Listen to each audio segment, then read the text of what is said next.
نماز۔ اللہ کے نبی فرماتے ہیں صرف اللہ کا ذکر ایسی چیز ہے جو قابل لعنت نہیں ہے، ملعون نہیں۔ ایک حدیث میں اللہ کے نبی فرماتے ہیں ان اللہ و ملائکتہ و اہل السماوات والارض، اللہ بھی، فرشتے بھی، اور جتنی مخلوق دنیا میں رہتی ہے، اہل السماوات والارض، آسمان والے بھی اور زمین والے بھی، یہ سب حتی النملۃ فی جحرہا، یہاں تک کہ سوراخوں میں رہنے والی چیونٹیاں بھی، وحتی الحوت، اور سمندر میں تیرنے والی مچھلیاں بھی، یصلون علی معلم الناس خیرا، علم حاصل کرنے والے، علم پڑھنے والے اور پڑھانے والوں کے لیے دعائیں کرتے رہتے ہیں۔ اللہ بھی، فرشتے بھی، زمین و آسمان کی ساری مخلوق بھی، یہاں تک کہ چیونٹیاں بھی اپنی سوراخوں میں، اور سمندر کی مچھلیاں بھی علم حاصل کرنے والوں کے لیے سب دعائیں کرتے رہتے ہیں۔ اس سے آپ بہت بخوبی اندازہ لگا سکتے ہیں کہ علم کی اہمیت کیا ہے۔ آئیے تھوڑا سا میں رخ بدلتا ہوں آپ کا۔ نبی اکرم پر سب سے پہلی جو آیتیں نازل ہوئی اس کا تعلق بھی علم سے۔ اور کیجئے، توحید کے بغیر کوئی اسلام نہیں لا سکتا، مسلمان نہیں ہو سکتا۔ جب تک وہ لا الہ الا اللہ محمد رسول اللہ نہ پڑھ لے، اسلام میں داخل نہیں ہو سکتا۔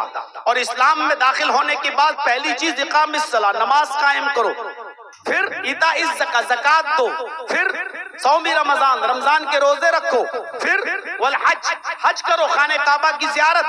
یہ چیزیں اسلام کی بنیاد ہیں اور اسلام انہی پر ٹکا ہوا ہے۔ لیکن محمد الرسول اللہ غار ہرا میں موجود ہے، وہ غار ہرا جہاں آج بھی لوگوں کو جانے میں اس کی اونچائی دیکھتے ہیں نیچے سے تو وہاں تک پہنچنے میں ڈر لگتا ہے۔ اللہ کے نبی اس غار ہرا میں ہیں، رات کے اندھیرے میں، ابھی نبی نہیں بنے، اس غار ہرا میں جبرائیل آتے ہیں اور آ کر کہتے ہیں اقرا یا محمد، اے محمد پڑھو، اے محمد پڑھو۔ آپ نے کہا مانا بقاری، میں پڑھنا نہیں جانتا۔ کیا پڑھوں، میں تو پڑھنا ہی نہیں جانتا۔ جبرائیل نے پکڑا، کھینچا اور دبایا، زور سے چھوڑ دیا اور کہا اقرا یا محمد، اے محمد پڑھو۔ بخاری کتاب و بدل وحی پڑھیے۔ آپ نے کہا مانا بقاری، میں پڑھنا نہیں جانتا، پھر چھوڑ دیا، دبایا، پھر چھوڑ دیا، اور پھر کہا تیسری بار اقرا یا محمد، اے محمد پڑھو۔ آپ نے کہا میں پڑھا ہوا نہیں ہوں، پھر پکڑا، پھر دبایا، اتنی زور سے دبایا کہ اللہ کے نبی فرماتے لقد خشیت علی نفسی، مجھے ایسا لگا کہ کہیں میری جان نہ چلی جائے، پھر چھوڑ دیا، اور چھوڑنے کے بعد کہا اقرا بسم ربک الذی خلق، خلق الانسان من علق، اقرا وربک الاکرم الذی علم بالقلم، علم الانسان ما لم یعلم۔ پڑھو اس رب کے نام سے جس نے پیدا کیا، جس نے انسان کو جمے ہوئے خون سے پیدا کیا۔ اقرا وربک الاکرم الذی علم بالقلم، پڑھو، پڑھتے جاؤ، تمہارا رب بڑا کرم والا ہے جس نے انسان کو قلم کے ذریعے علم سکھلایا، جس نے انسان کو قلم کے ذریعے علم سکھلایا۔ میرے بھائیوں غور کیجئے قرآن کی آیتوں پر، اسلام جن 5 چیزوں پر ٹکا ہوا ہے، ان 5 چیزوں میں سے کوئی چیز سب سے پہلے نازل نہیں ہو رہی ہے۔ سب سے پہلے اگر قرآن کی آیتیں نازل ہو رہی ہیں تو ان آیتوں کا تعلق علم سے۔ پوری دنیا شفتر ہے، بڑے بڑے میں غیر مسلموں کے اسٹیج پر جا چکا ہوں، میں کرسچن لوگوں کے اسٹیج پر بھی گیا ہوں۔ بامبے کے اندر سانتا کروز میں ایک چرچ ہے عیسائیوں کا، بامبے میں پروگرام کے موقع پر گیا، ان لوگوں کو معلوم ہوا کہ یہاں جرجی صاحب آئے ہیں، تو ان لوگوں نے اپنے چرچ میں بھی مجھے دعوت دی۔ اور افسوس میرے بھائیوں غور کیجیے کہ مجھ سے پہلے جو کرسچن پادری بول رہا تھا، اسپیچ دے رہا تھا، اس نے بھی یہی بیان کیا اس چرچ کے اندر کہ علم سب سے زیادہ اسلام پیش کرتا ہے، یہاں تک کہ قرآن کی پہلی آیتیں علم سے بھری ہوئی ہیں، اور یہ وہ نبی محمد پیش کر رہا ہے جو خود پڑھا لکھا نہیں ہے۔ یہ بیان ایک عیسائی پادری کے منہ سے میں نے اس چرچ کے اندر سنا ہے۔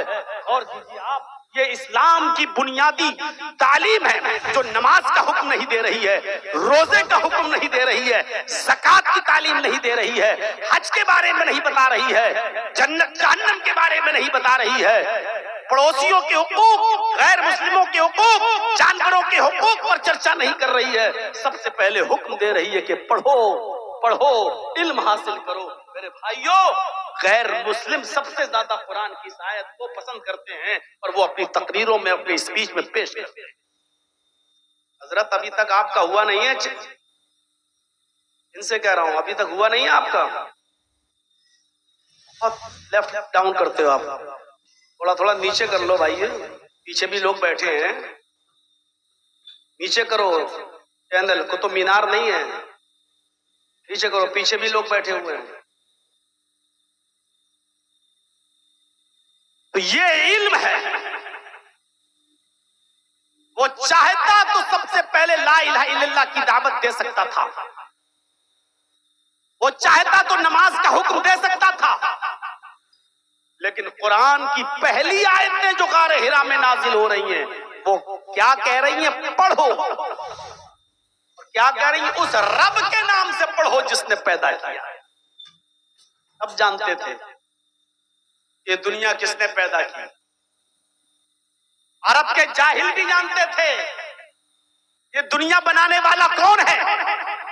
آج کے موجودہ اس دور میں ایک پڑھا لکھا اور انگریزی زبان کا ایکسپرٹ جاوید اختر جیسا آدمی نہیں سمجھ پا رہا ہے کہ یہ دنیا کیسے بنی، کس نے بنائی، بنانے والا کون، اس کا منکر، لیکن عرب کے جاہل جانتے تھے کہ یہ دنیا بنانے والا کون ہے۔ عرب کے لوگ اللہ کا انکار نہیں کرتے تھے، قطعی انکار نہیں کرتے تھے۔ قرآن ان کے بارے میں کہتا ہے، اے محمد صلی اللہ علیہ وسلم آپ ان سے پوچھو من خلق السماوات والارض، زمین و آسمان کا خالق کون ہے؟ تو یہ یہی جواب دیں گے اللہ۔ ان سے پوچھو کہ آسمان سے بارش کون برساتا ہے؟ یہ یہی جواب دیں گے اللہ۔ ان سے پوچھو کہ یخرج الحی من المیت ومن المیت، ان سے پوچھو کہ زندہ سے مردہ کو اور مردہ سے زندہ کو کون نکالتا ہے، انڈے سے مرغی کا بچہ اور مرغی سے انڈا، جاندار سے بے جان چیز اور بے جان سے جاندار چیز کون نکالتا ہے؟ تو یہ یہی جواب دیں گے اللہ۔ اللہ کا انکار نہیں کرتے تھے، وہ بھی جانتے تھے کہ ایک چھوٹی سی سوئی اور ماچس کا کھوکھلا جب بغیر کسی بنانے والے کے نہیں بن سکتا، تو یہ زمین، یہ آسمان، یہ چاند، یہ ستارے، یہ سورج، یہ سیارے، یہ کہکشائیں بغیر بنانے والے کے کیسے وجود میں آ جائے گا، بغیر بنانے والے کے کیسے عمل میں آ جائے گا۔ عرب کے لوگ بھی جانتے تھے کہ یہ دنیا ایسے ہی نہیں بن گئی، یہ چاند، یہ سورج، یہ ستارے، یہ سیارے، یہ آسمان سے بارش ایسے ہی نہیں بن گئی، ان کا بنانے والا کوئی ہے۔ اس لیے کہا پڑھو اس رب کے نام سے جس نے پیدا کیا۔ یہ سب سے پہلے قرآن کی آیتیں نازل ہوئی اور ہمیں تعلیم سے جوڑ رہی ہے، علم سے جوڑ رہی ہے۔ یہ علم بڑھتا گیا، لوگ تعلیم حاصل کرتے گئے۔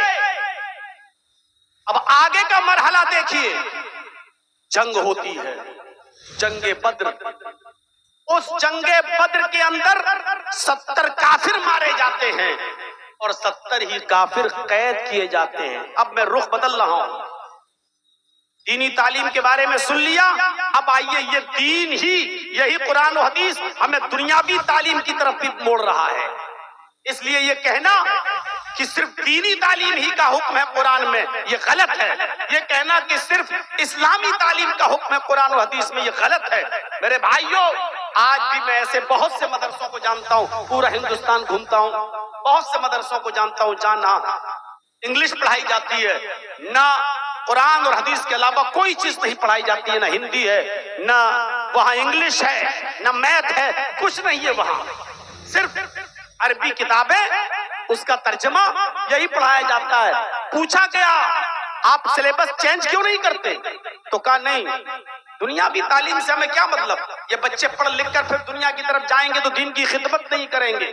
میرے بھائیوں، ان مدرسوں سے جب بچے پڑھ کر نکلتے ہیں اور اسٹیشن پر جب ان کو ریزرویشن کرانا ہوتا ہے تو ریزرویشن فارم نہیں بھر پاتے ہیں وہ لوگ، بچے اپنا فارم دوسروں کو دے دیتے۔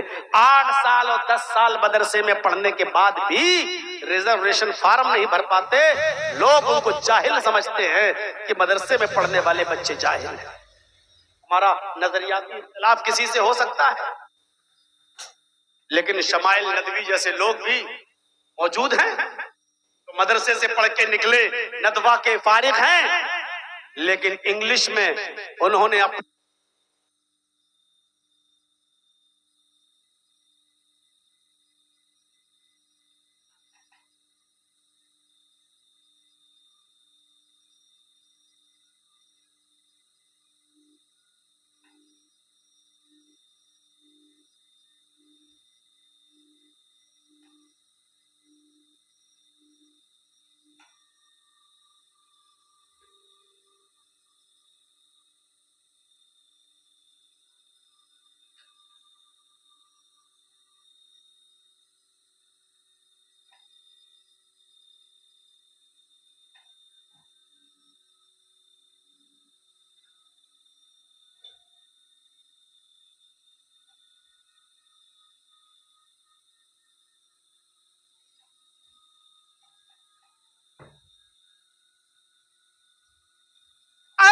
لیکن اس بات میں میں ان سے سہمت ہوں کہ دین کے ساتھ ساتھ دنیاوی علم بھی حاصل کرنا انتہائی ضروری ہے، اور ہمیں اپنے ملک میں رہنا ہے تو دین کے ساتھ ساتھ دنیا کو بھی لے کر چلنا پڑے گا۔ قرآن ہمیں کہیں نہیں روکتا ہے کہ دین کے ساتھ ساتھ آپ دنیاوی علم حاصل نہ کریں،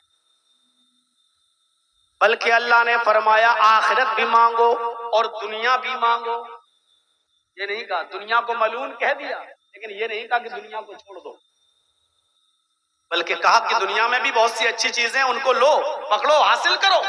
ایک دعا سکھلائی اللہ نے، جن لوگوں نے عمرہ کیا ہوگا ان کو معلوم ہوگا کہ مستلزم سے لے کر حجر اسود جہاں موجود ہے، اس کونے سے لے کر اس کونے تک حجر اسود تک آتے وقت زور سے ہر آدمی کو یہی دعا پڑھنا پڑتی ہے، چاہے وہ عمرہ کرنے گیا ہو، چاہے وہ حج کرنے گیا ہو، اس کو یہ دعا پڑھنا پڑتی ہے، ربنا آتنا فی الدنیا حسنۃ وفی الآخرۃ حسنۃ وقنا عذاب النار، ربنا آتنا فی الدنیا حسنۃ وفی الآخرۃ حسنۃ وقنا عذاب النار، اے ہمارے رب ہمیں تو دنیا کی اچھائیاں عطا فرما اور آخرت کی اچھائیاں بھی عطا فرما، آخرت کی بھلائیاں بھی عطا فرما، وقنا عذاب النار، اور ہم کو جہنم کے عذاب سے بچا لے، ہم کو جہنم کے عذاب سے نجات عطا فرما۔ اللہ نے تو دعا سکھلائی باقاعدہ کہ دنیا بھی حاصل کرو اور آخرت تمنا بھی کرو، اللہ آخرت کی بھلائیاں عطا فرما، آتنا فی الدنیا حسنہ، اور دنیا کی بھلائیاں بھی عطا فرما، اور اس کو دعا قرار دیا، یہ دعا مانگا کرو۔ دنیا کے بغیر آخرت نہیں بنا سکتے۔ وہ مولوی ہوں گے جو کہتے ہوں کہ دنیا چھوڑ دو، دنیا سے بالکل قطع تعلق ہو جاؤ، ارے آپ بغیر دنیا کے چل ہی نہیں سکتے، لیکن دنیا کو ضرورت کے تحت استعمال کرو۔ میں اس کی ایک مثال دیتا ہوں، آپ کی عقل میں آئے گی وہ مثال۔ آپ کے پاس جھونپڑی ہے، گھر نہیں ہے رہنے کے لیے، سعودیہ چلے گئے، دبئی چلے گئے، گلف کنٹری چلے گئے، 5-6 سال وہاں کام کیا، آپ نے کمایا، محنت کر کے لائے، اب آپ کو لگا کہ اب ہمارے پاس پیسہ ہو گیا، گھر بنواؤ۔ اب آپ اپنے گاؤں میں آ کے گھر بناتے ہیں، تو ایمانداری کے ساتھ بتائیے، آپ جب اپنا گھر بناتے ہیں تو اسی گھر میں ٹوائلٹ بناتے ہیں کہ نہیں بناتے ہیں؟ حالانکہ آپ ٹوائلٹ میں 24 گھنٹے نہیں رہتے ہیں، لیکن ٹوائلٹ بھی آپ کے گھر کا ایک حصہ ہے۔ آپ ٹوائلٹ میں جاتے بھی ہیں، آپ کو پیشاب لگا، آپ کو لیٹرین کی حاجت ہے تو آپ جاتے بھی ہیں اور تھوڑی دیر بیٹھتے بھی ہیں اس میں، 5 منٹ 10، چاہے کتنا خوبصورت ٹوائلٹ بنا لو آپ، لیکن آپ 5 10 15 منٹ سے زیادہ اس میں نہیں رہیں گے۔ آپ اس میں خوشبو بھی لگا لو، سب کچھ لگا لو، لیکن آپ اس ٹوائلٹ میں 5 10 15 منٹ سے زیادہ آپ نہیں رہیں گے۔ پھر آپ کو نکلنا ہے، کیا ٹوائلٹ کو گھر سے باہر نکال دو گے؟ نہیں نکالو گے۔ کیوں؟ کیونکہ وہ آپ کی زندگی کا ایک حصہ، آپ کے گھر کا ایک حصہ ہے۔ لیکن ٹوائلٹ کو آپ ضرورت کے وقت استعمال کرتے ہیں، ہر وقت نہیں۔ دنیا کی یہی مثال ہے۔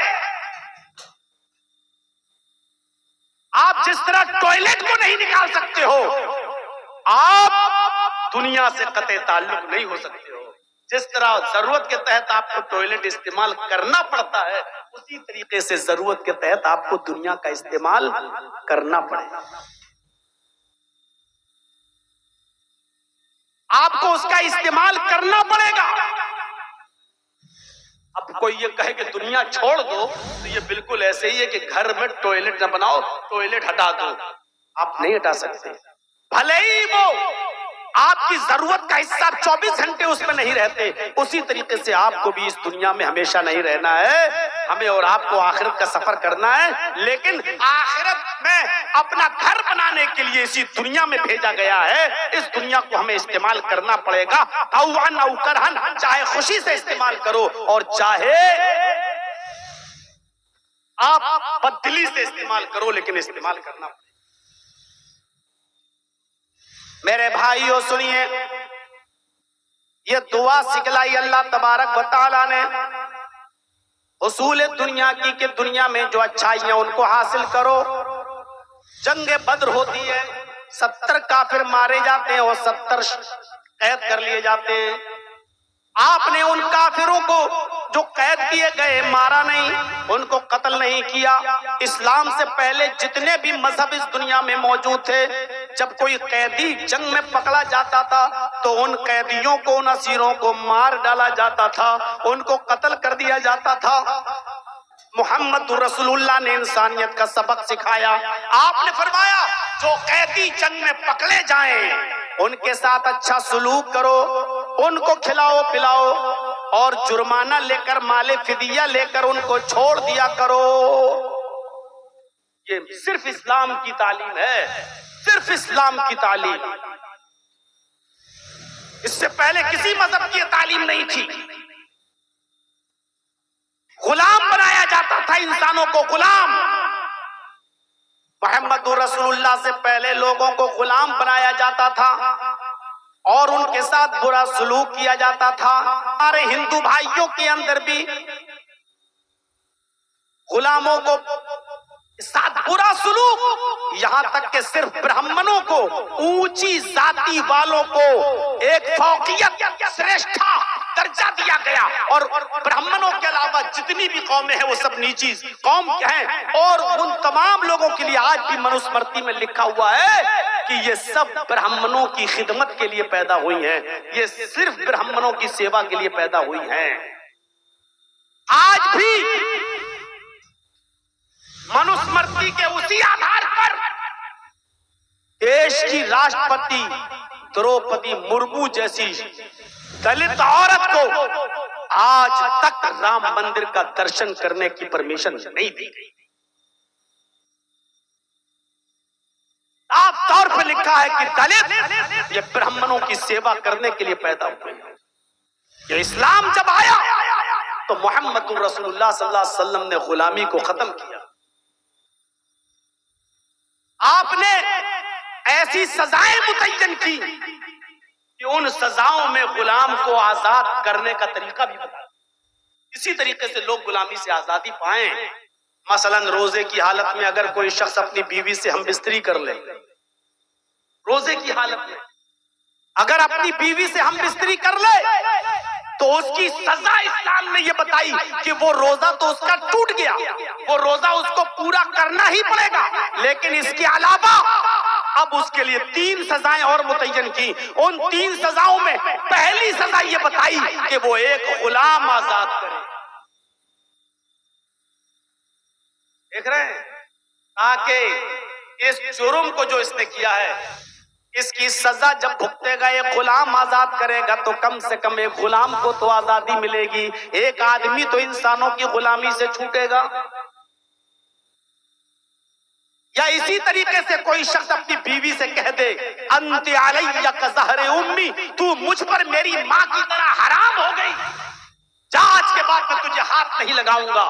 اب وہ شخص اگر یہ چاہتا ہے کہ میں اپنی بیوی کو اپنی بیوی بناؤں، میں نے اس کو ماں بول کر بہت بڑا جرم کیا ہے، تو اب وہ اپنی بیوی بنانے سے پہلے ایک غلام آزاد کرے گا۔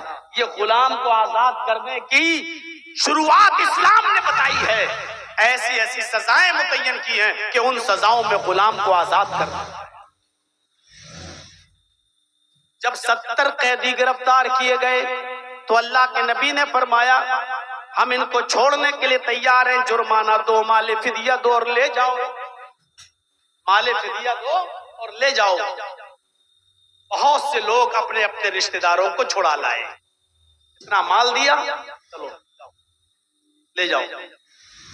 صرف 10 کافر ایسے رہ گئے، 70 میں 60 چھوڑ دیے گئے، صرف 10 کافر ایسے رہ گئے جن کے رشتہ داروں کے پاس مال نہیں تھا، جو اللہ کے رسول کو مال دے کر اپنے قیدیوں کو چھڑا لائیں۔ تو اللہ کے نبی نے ان قیدیوں سے کہا کہ تمہارے رشتہ داروں کے پاس مال نہیں ہے اور تم بھی جانا چاہتے ہو، ہاں جانا تو چاہتے ہیں لیکن مال نہیں ہے۔ آپ نے فرمایا تمہیں کون سی زبان آتی ہے عربی کے علاوہ؟ انہوں نے جواب دیا کہ مجھے عربی کے علاوہ عبرانی زبان آتی ہے۔ عبرانی زبان، عبرانی۔ اللہ کے نبی نے فرمایا تم میں ایک آدمی میرے 10 صحابہ کو عبرانی زبان سکھائے گا۔ دیکھ رہے ہیں آپ، تم میں ایک آدمی میرے 10 صحابی کو عبرانی زبان سکھائے گا۔ اب تم جتنی جلدی میرے صحابہ کو عبرانی زبان سکھا دو گے ہم تمہیں چھوڑ دیں گے۔ جلدی جانے کے چکر میں ان لوگوں نے محمد الرسول اللہ صلی اللہ علیہ وسلم کے صحابہ کو جلدی سے عبرانی زبان سکھا دیا اور آپ نے بھی چھوڑ دیا۔ جب یہ صحابہ عبرانی زبان سیکھ گئے تو اللہ کے نبی نے ان کو اس ملک کے اندر بھیجا جہاں کے لوگ عبرانی زبان جانتے تھے۔ آپ نے فرمایا جاؤ، اب تم اس ملک کے اندر جاؤ اور عبرانی زبان میں اسلام کی دعوت دو۔ جو لوگ عربی نہیں جانتے آپ ان کو عربی عبرانی زبان میں اسلام پہنچاؤ، ان کو توحید کی دعوت عبرانی زبان میں دو، ان کو اسلام کی دعوت عبرانی زبان میں دو۔ اب ان کو ان کی زبان میں اسلام پہنچایا گیا اور وہ لوگ بھی اسلام لائے۔ اس سے پتہ چلتا ہے کہ محمد رسول اللہ صلی اللہ علیہ وسلم نے دوسری زبان سیکھنے کو منع نہیں کیا اور دوسری زبان میں اسلام کی دعوت اور اسلام کی تبلیغ سے منع نہیں کیا ہے۔ اس لیے آج ضرورت ہے ان مدرسوں کو دین کے ساتھ ساتھ دنیاوی تعلیم بھی دیں۔